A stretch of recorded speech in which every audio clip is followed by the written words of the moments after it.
you fanboys and fangirls? As promised, I am going to talk more about the Sony Xperia 1 Mark IV. I'm going to go into more details about what to expect in this phone, and also why, even though it is such a great phone, I don't have that much hope for it, and it's only because of two reasons. And I know the Sony fans don't like me anyway, so let's piss them off once again. Also on today's episode, we have an update on the new MacBook Air in terms of the technology it's going to use.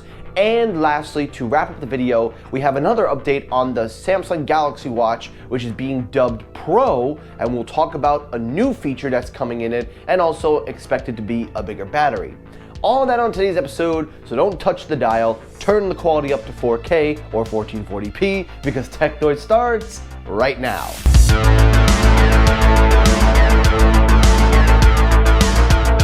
The first story up is the Sony Xperia 1 Mark IV. Now, for a few years now, I have been covering the Sony Xperia phone, and to say the least, I have pissed off a share of Sony fans. But let's just say that we make up for it with, how would you say, the PlayStation, because I am a huge Sony fan. I have their Sony TVs, Sony PlayStation, and I'm actually in the process of getting a Sony camera for next year. So I'm a huge advocate for Sony's products. I think they're high quality and they make some great headphones. And their smartphone has also been in that caliber, because the Xperia 1 Mark III was a great improvement over the Xperia 1 Mark II. The only problem was that it was very limited in cellular technology in terms of carrier support, and also the price tag was just a little bit out of the ballpark for me. But it was still a great phone regardless. Well, it looks like Sony is going to once again upgrade this phone and give it some new features, because according to several reports, the Xperia 1 Mark IV is going to have a vastly improved camera system.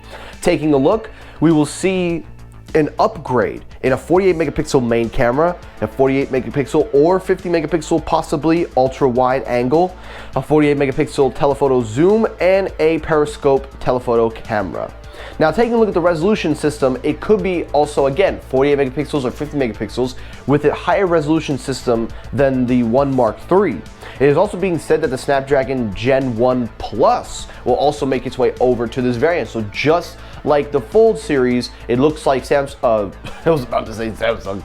It looks like Sony and Samsung are both opting for the Gen 1 Plus chip for their premium devices in August. Now, as you know, Samsung is going to put that chip reportedly in the Fold, and now it looks like Sony will be putting it in the Xperia, which I think is a great point at that move.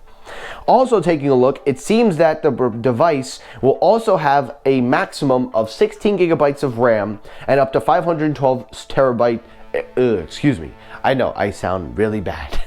512 gigabytes of storage. And then on top of that, it will retain basically everything we know the Xperia phone to have. It will have a 6.5 inch 120 hertz display.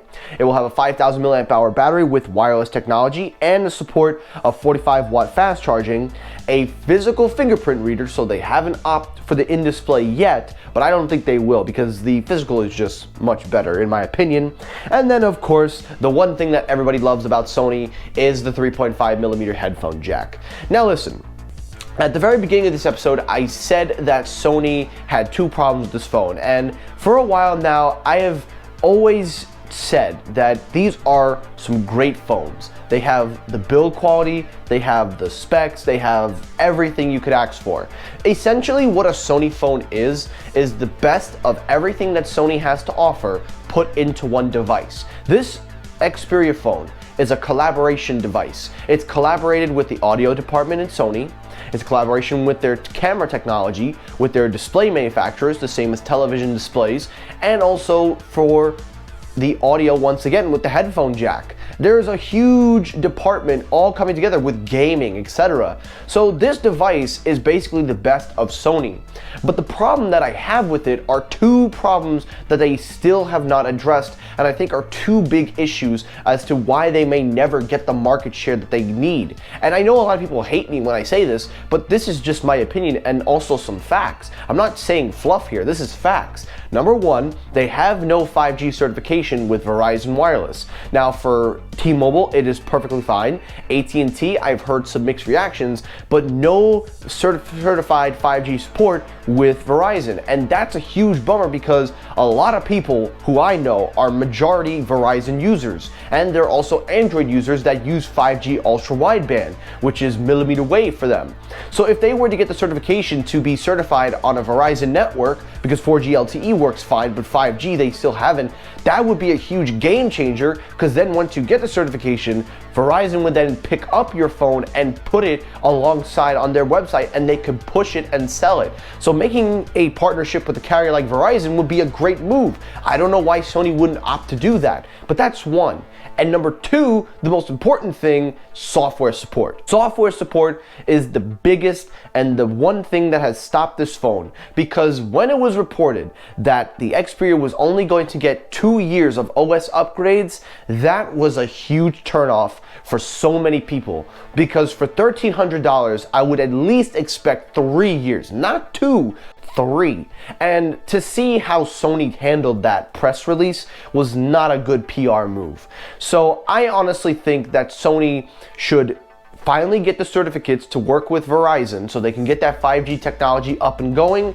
And if they get that software, then I think you can make the case for the Xperia, because Sony right now is in a position where Samsung was a few years ago. Had great hardware, terrible software support. So Sony, I really want this device to do well, and I personally would like to own an Xperia phone. That is one of the few Android phones that I've wanted for such a long time. But just do those two things, and I think at that point, you will be able to hit a home run with the Xperia. So please, make partnership with the carriers. It doesn't matter if it's Verizon, AT&T, or T-Mobile, but get a partnership, get your phone in the carrier stores, get that software upgrade to 3 years at minimum, and then we'll talk business. But until then, that's the Xperia 1 Mark IV. Alrighty, since I spent a lot of time on the Xperia, we're gonna brush through these last few stories real quickly. But anyway, looking at the Apple MacBook Air, we have a quick update in terms of the technology. Now, in terms of the new 13 and 15-inch MacBook Air, which I don't understand why they're making two sizes, but according to Ross Young and some display supply consultants, it seems that the new 13 and 15-inch are going to be reportedly a new display size to accommodate a redesign. Now, as you know, they are going for the notch, which makes absolutely no sense, but you know what? Notch City, USA at Apple headquarters. That's what I'm saying. But according to Ross Young, the display manufacturers using mini, oh my God, I really cannot talk today. Mini LED technology with ProMotion. Now, that's one of the reports that I want to kind of talk about quickly. So they're saying that the MacBook Air, the new ones, will have the mini LED technology with ProMotion display. I don't necessarily believe that, because the MacBook Air has always been a very cheap and affordable product for everybody. Once you start putting in those pro features and start putting in those heavy demand users, you know, you start to raise the price. And I know a lot of consumers are price sensitive, especially with Apple laptops. So I'm not necessarily going to rule it out, but I also don't necessarily believe that Apple would do that based on their price range for the MacBook Air, because putting that in is going to add a huge cost. But also the report does indicate that yes, it will have the redesigned notch with a colored bezel, which will make the notch look even worse than the MacBook Pro version. And also it will have the M2 chip and will come in at around $999, or could see a price increase to $1,099. Let me hear your thoughts down below. What do you think of the MacBook Air? And last story, the final story, the Samsung Galaxy Watch 5. Now, the new watch is being dubbed the Galaxy Watch 5 Pro. Apparently there's something pro about it now. Now watches got to be called pro. Oh my goodness. But according to some reports, it seems that Samsung is going to up the battery technology inside of the watch. Finally, somebody with a pair of brains with wearables, because Apple still hasn't got it by now. Can't they realize that the battery on their watches needs a huge upgrade by now? I'm just saying.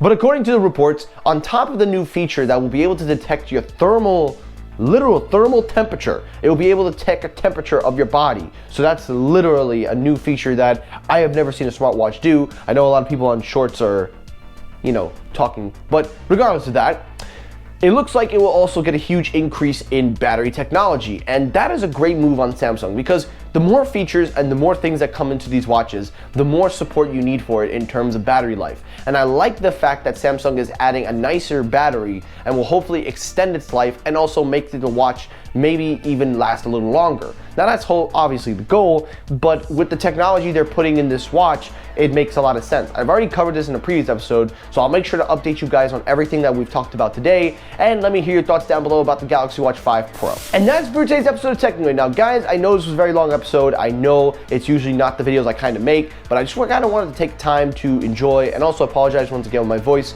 I've been out of it these last few days, but thank you guys for watching. I hope you enjoyed this. If you did, hit the like button. If you disliked the video, hit the dislike button. It helps circulate my videos as well. As always, everyone, thank you so much for watching. I will see you all on the next episode. Have a great rest of your day, guys. Take care, stay safe, and peace.